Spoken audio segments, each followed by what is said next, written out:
The 2016 election has proven to be one of the most unexpected and divided elections in recent history. But outside of the United States, there seems to be less of a divide over the two candidates and more of a surprise at the overall state of affairs in the United States. So we reached out around the world to find out, what exactly do non-Americans think of the 2016 election?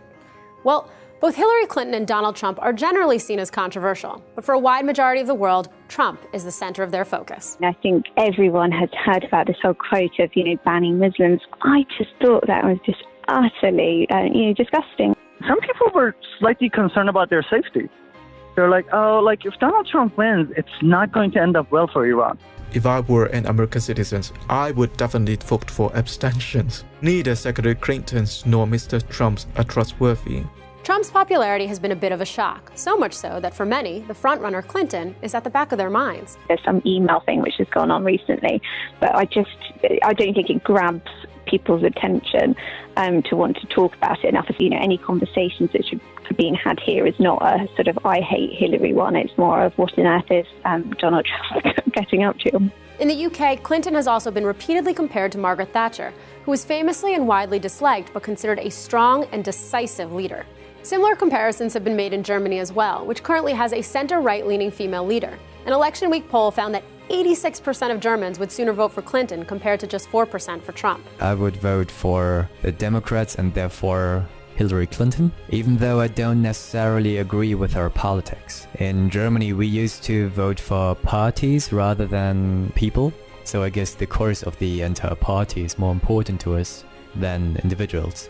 Notably, the potential election of a female president has not been seen as groundbreaking outside of the U.S., where female leaders have become more common. Nonetheless, in more socially progressive countries like France, Clinton's appeal stands out, especially in light of Trump.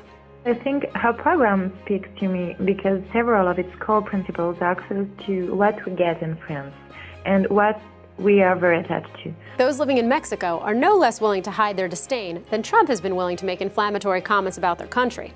One Mexican academic compared the fear of Latinos in the U.S. to the fear of communism in the 1950s, predicting a brown panic brought on by Trump's rhetoric. As for Clinton, many in Mexico clearly prefer her to the alternative, with one law student telling the LA Times she's an intelligent woman and knows Mexico, and it appears that she supports immigration. But people from other countries, particularly in the Middle East, don't seem altogether excited about a Clinton presidency. A report in June by the Washington Post showed that Egyptians seem less concerned with who becomes president and expect the result to be roughly the same for them, negative. Not far away, Iranians similarly seem guarded, especially in light of the recent nuclear deal.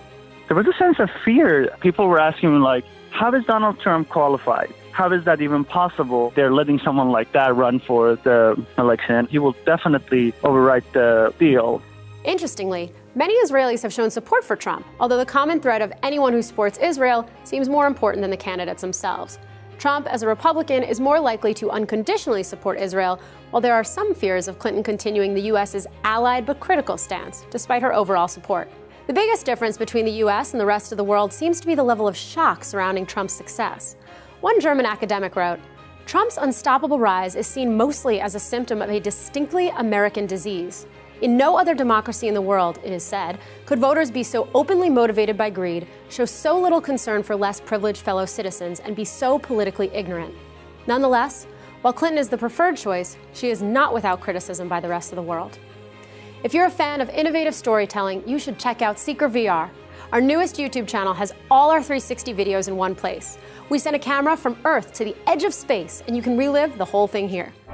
Right now, the air pressure is about 90% lower than it is back on the ground, close to the atmospheric pressure in space. Under these conditions, your body would not be able to survive without a spacesuit. Please make sure you subscribe to Seeker VR. We promise you'll love what's coming.